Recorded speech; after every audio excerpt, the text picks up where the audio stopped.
a qu'à faire quoi? Opi, on a qu'à faire quoi? MC1, bienvenue sur le plateau de ce midi. Vous allez bien? Ouais, je vais très bien. Alors, MC1 à l'état civil, vous êtes Bagré Jean Martial, vous êtes âgé seulement de 16 ans, je dirais. Et en classe de seconde A, vous avez été bercé au son de la musique reggae, puisque votre père était un grand fan de Lucky Dubé. Et aujourd'hui, vous êtes artiste, vous avez sorti un album. Alors nous, on voudrait savoir comment est-ce que l'aventure avec le rap, l'aventure avec la musique a démarré? Bah, c'était à l'âge de 10 ans. Je regardais la télé, je voyais des rappeurs. Voilà, le look me plaisait, leur manière de faire me plaisait. Et ainsi de suite, au collège, dès la classe de 6e, j'avais des grands frères qui faisaient le rap derrière ma classe. Donc, à 10 h, je partais les regarder. C'est comme ça que je les ai suivis et ils m'ont appris à mettre les rimes ensemble. Et à 12 ans, j'ai commencé à écrire mes propres textes. Et on faisait le freestyle et c'est comme ça. C'est bien. Est-ce que ça vous aidait un peu en classe? Le rap.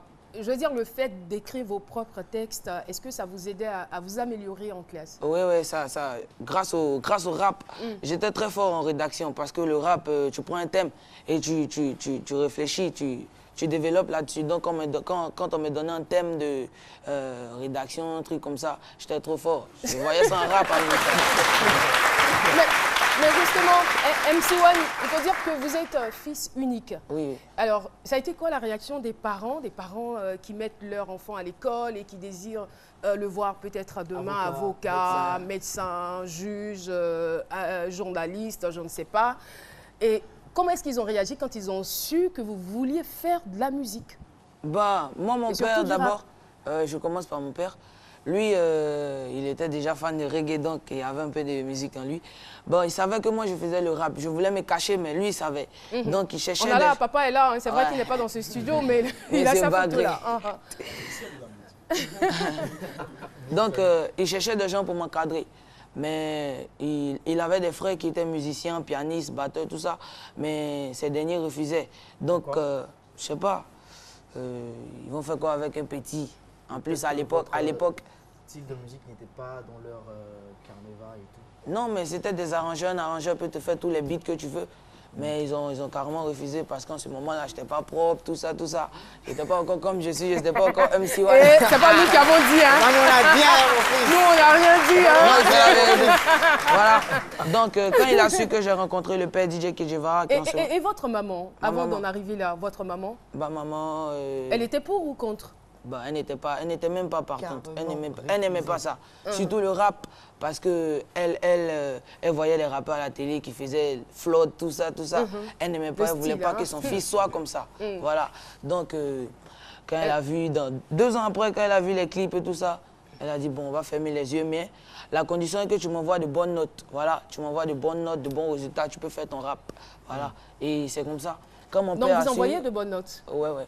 Ah bon, hein? Je pense. De bonnes notes, selon moi. Vous lui envoyez de bonnes notes. Vous avez combien de moyenne? 12, 11, 10. Mais ça, c'est rien. Non, mais ça, c'est pas de bonnes notes. Je suis pas surdoué.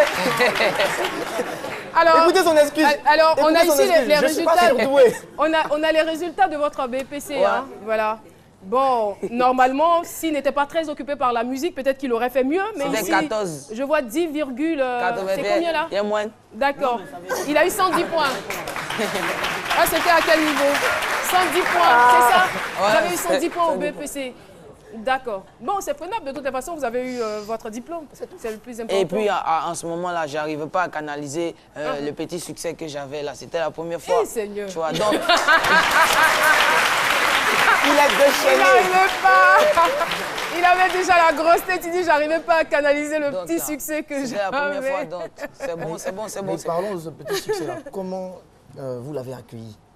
Déjà, vous étiez dans votre patelin, dans votre quartier, en train de rapper sur des beatbox, en groupe et tout. Et puis, d'un jour à l'autre, vous êtes starifié, vous êtes exposé. Comment vous arriviez à gérer ça? Ben, je pourrais dire que ce fut un choc parce que des freestyles de rue, un lendemain comme ça, je me vois à la télé. J'étais content. D'ailleurs, la première fois que je me suis vu à la télé, j'ai failli pleurer même. Voilà, c'était comment dire? Comme dans un rêve. Voilà, c'était le paradis. Mais maintenant, je suis... Alors, moi, ce que je veux savoir, c'est que vous êtes très jeune, vous arrivez au rap, et pourquoi vous utilisez donc les clashs pour vous faire remarquer? Ben, je n'utilise pas les clashs pour me faire remarquer parce que d'abord, avant les clashs, j'avais fait les feats avec mon père DJ Kejivara, qui est une icône de la musique ivoirienne, tout le monde le connaît. Donc d'abord, je me suis fait remarquer par lui. Mais les clashs, laissez-moi vous dire que ça fait partie du rap. C'est comme ça, quand tu fais le rap, tu es obligé de lancer des pics. Voilà. Pourquoi on dit que tu es fort? Parce qu'on peut faire du rap sensé, mais il y a combien de sons sensés que les gens connaissent? Donc, je veux dire, si je comprends bien, en réalité, on n'est pas forcément fort. Mais pourquoi on dit qu'on est fort, on clash? C'est ça? Non, en fait. Ça cache quelque chose? Le clash cache quelque chose. Mais le clash, en fait, les rappeurs ont la rage, les rappeurs ont la soif, les rappeurs veulent le trône, être le meilleur. C'est ça la philosophie d'un rappeur. Et c'est ça, c'est cet esprit qui vous anime en ce moment. Ouais. Vous voulez le trône du rap? Je réclame le trône du rap ivoirien. Ah d'accord. Mais je veux dire que, est-ce que généralement, c'est vrai que vous êtes ambitieux, mais est-ce que généralement les gens ne vous trouvent pas prétentieux et peut-être même malpolis? Bah, si. Sur Facebook, maman m'insulte. Il y a des gens, quand ils me voient, ils disent « Oh, Pétla, il est autre. » Mais c'est comme ça. En fait, quand tu connais le rap, tu vois maintenant que MC1 n'est pas impoli. Tu vois que MC1 fait le rap et le rap, c'est comme ça. Il faut être un peu arrogant. Voilà, ose, lance les pics et tout ça. Mais ceux et vous pensez que vos pics là, ça fait trembler les gens? Trop même. Vous avez l'impression. Alors MC1. C'est MC2 qui trempe pas. Alors MC1, attendez, je vais bien libérer ma question. Alors, je vais bien la formuler. Vous pensez que vos raps ou vos clashs influencent ou font trembler, ou vous avez l'impression que vos clashs font trembler les gens? Pour le moment, je n'ai fait qu'un seul clash et je sais que ça fait trembler. Ça fait trembler qui au juste? Ça fait trembler ceux que j'ai clashés.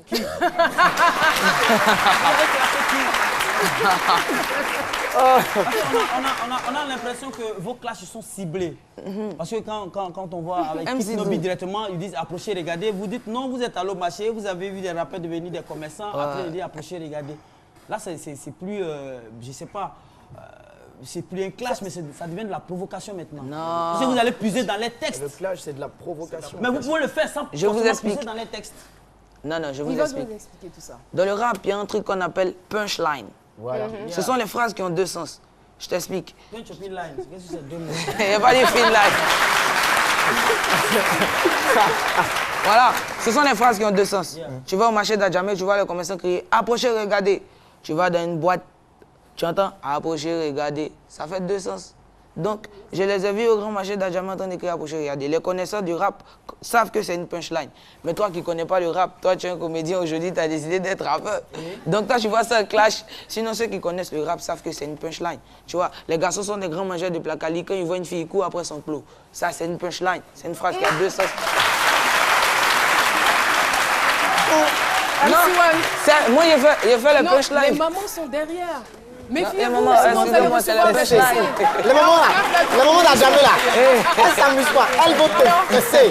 Alors, MC1, vous avez sorti un album de 12 titres intitulé « À la recherche du bonheur ». Moi, j'aimerais bien savoir et connaître votre définition du bonheur.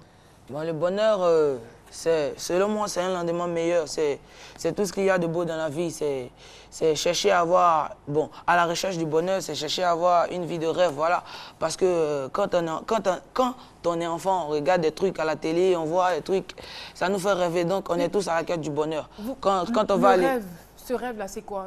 J'espère que ce n'est pas juste les belles voitures, les belles maisons, c'est pas ça. Non. Le rêve, c'est d'abord avoir une vie accomplie, voilà. Être un homme accompli, faire la fierté de ses parents. Et puis, travailler, voilà, des dix d'or, comme tu as dit. Tout ça. Voilà, c'est ça. Boris, pardon, on revient à vous tout à l'heure. Voilà. La prochaine question se rattache à celle que je viens de vous poser. Comment vous vous voyez dans 10 ans? Dans 10 ans. D'abord dans... Dans 10 ans, vous aurez 26 ans. Ouais. Bon, dans 10 ans, d'abord dans 2 mois. Non, il ne fait pas étape. Tu es très proche. D'abord, le 1er juillet, je donne un concert live à Boaké. Ah, d'accord. Voilà, et en décembre, cette année en décembre... Un concert live? Oui, live, je peux jouer en live. En décembre... Merci beaucoup. Il en veut, il a du chien. En décembre, c'est le palais de la culture. Voilà, donc, en un an, je crois que j'aurai fini avec mon pays. Voilà, maintenant... Il est très intelligent, ce garçon. Je lui pose une question, il profite pour donner son programme, son actualité. Ouais. Très intelligent, très Il fait de la pub subtilement. D'accord, allez-y. J'aime bien ça. Je pense que vous allez réussir. Ouais. Alors, dans 10 ans alors? Dans 10 ans, vous n'allez pas me alors, donner le programme de dans 6 ans? Non, de 10 ans, de 10 ans. De 10 ans, je sais que j'aurai déjà des disques d'or, des disques de platine, des disques de diamant. Voilà.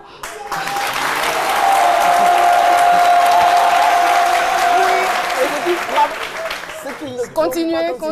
C'est pas terminé. Voilà. Dans 10 ans, je sais que j'aurai rempli le Zénith. En tout cas, les plus grandes salles du monde. La Côte d'Ivoire sera fière de moi, l'Afrique sera fière de moi, mes parents seront fiers de moi. Et vous direz que MC One est passé sur ce plateau, il a dit ça. Et c'est ça. Maurice. D'abord, je suis épaté par ta manière de t'exprimer, par votre manière de vous exprimer. Mais j'ai une petite question. Lorsqu'on a connu des succès planétaires comme Jordi, je ne sais pas si vous l'avez connu, je m'appelle Jordi, j'ai 4 ans, je suis petit. J'ai déjà entendu cette chanson. Voilà. Non mais vous n'étiez pas encore né. Ouais. Voilà, il y a très longtemps. Jordi, en Côte d'Ivoire, tout près ici, on a eu Belinda, on a eu les oiseaux du monde. Est-ce que vous n'avez pas peur de tomber un jour dans l'anonymat? C'est pour ça que je vais à l'école.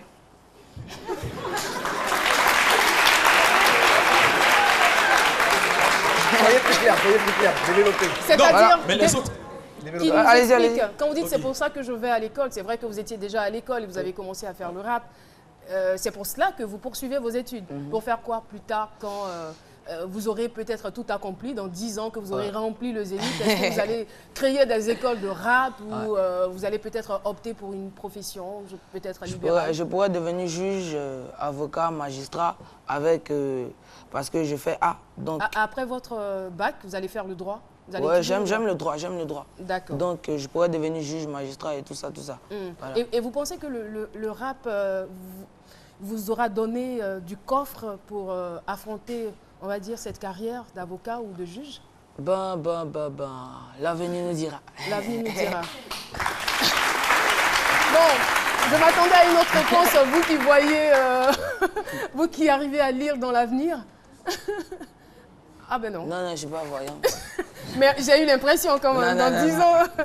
En tout cas, oui, Boris. On nous a dit que vous avez visité certains pays de la sous-région. Vous voyagez beaucoup déjà. Ouais, je tourne beaucoup en Afrique, ici. Mais je suis allé précédemment au Maroc. J'ai fait un clip là-bas, 2 morceaux. Bientôt, vous aurez... Voilà, merci beaucoup. Il ne fait pas de transport, il s'assoit 6 pieds des coups. Non. Ça, c'est une punchline. Non, il a commencé à me clasher, c'est pas bon. Parlant de votre mentor, Kedjevara, qu'est-ce qu'il pense de vous lorsque, quand vous clashez certaines personnes, que ces personnes répliquent en s'attaquant à Kedjevara, votre maître? Qu'est-ce qu'il pense de vous? Bon, Il dit je tiens, les gens sont en train de m'insulter. Non, je tiens à souligner quelque chose. Oui. Moi, je suis un enfant, j'ai que 16 ans. Je suis respectueux, je suis poli et j'aime qu'on me respecte. Je ne dis pas à toi, tonton Philo, de me respecter parce que toi, tu es une grande personne. Mais Non, mais je vous respecte d'ailleurs. Non. Mais c'est moi qui dois te respecter avant que tu me respectes. À genoux. C'est ça le problème, Yafa. À genoux. Tata d'aller. À genoux. Elle dit, elle sait C'est pas, il ton veut pas. qui parle à genoux. Non. Ah, là, il parle. Il a dit. Non, il a un gros système. MC One. Ah, ben. Il a un gros système. Docteur Philo, vous-même vous avez dit tonton Philo. Tonton Philo. Mais tonton Philo, est-ce que vous Ah, demandez Tata aussi. pourquoi vous voulez le mettre à genoux? Voilà. Mais là, il parle Voilà. trop. Qu'est-ce C'est qu'il de a- l'exploitation. Là, il parle à genoux un peu. Pourquoi je me sens un Il ne faut peu... pas abuser de votre pouvoir de Merci tonton. beaucoup. Oh, Tata, t'es la Non. meilleure. Non, je vous adore bien. Alors, MC One, nous sommes pratiquement à la fin de notre entretien. Vous êtes un jeune homme très sympathique, je trouve. Et vous avez le sens de la répartie. Yes. Et voilà, avec vos textes. Et si on se faisait un peu de... Et au pire, on n'a qu'à faire quoi? MC One ne veut pas se mettre à genoux. Au pire, on n'a qu'à faire quoi? Alors, je demande à la régie. Opi, on a déjà fait quoi? Allons-y sur la scène.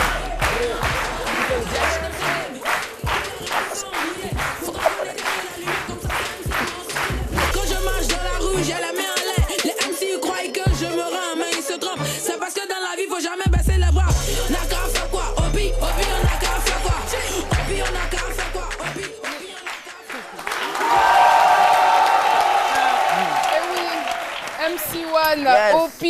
Naka fait quoi? Et tout à l'heure, dans le micro-studio, il y a une jeune fille qui disait que les clashs, c'est pas du tout un bon exemple pour les enfants. Peut-être qu'ils ne comprennent pas très bien, mais en même temps, c'est des signes de violence, des signaux qu'on leur envoie. Alors, qu'est-ce que vous voulez dire à tous les jeunes enfants, les adolescents qui vous regardent et qui vous ont pour modèle?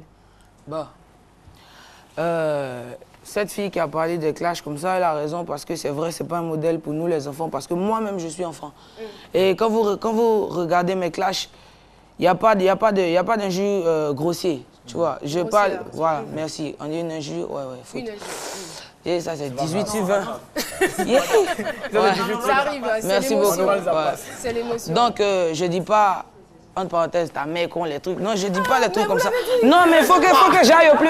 Faut que j'aille au non, mais faut que j'explique bien la chose. Non. Faut que j'explique bien la chose. Je ne dis pas pute, les trucs comme ça. Non. Je dis, voilà. Je dis. Non, faut pas le dire. Merci, Wan. Faut plus le dire. Ouais. En tout cas, merci beaucoup d'être venu sur le plateau de télévision. Attendez, des chassés. J'ai déjà la réponse.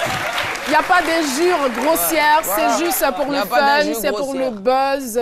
Voilà, on va s'arrêter là. Mais vous voulez simplement dire aux enfants, vous-même vous avez dit sur ce plateau que vous êtes un enfant bien éduqué, bien poli. Donc il faut qu'ils soient polis, il faut qu'ils prennent leurs études au sérieux, même s'ils ont des passions annexes. Il faut qu'ils continuent, faut qu'ils poursuivent leurs études. Merci beaucoup MC Wan d'être passé sur notre plateau. Et puis on vous souhaite bonne chance. Bon vent pour la suite et surtout pour votre concert le 1er juillet à Boaké. Voilà, on espère bien que tout sera calme du côté de Boaké. Donc vous êtes invités. Merci infiniment. Merci beaucoup. Et voilà, c'est donc la fin de cette première partie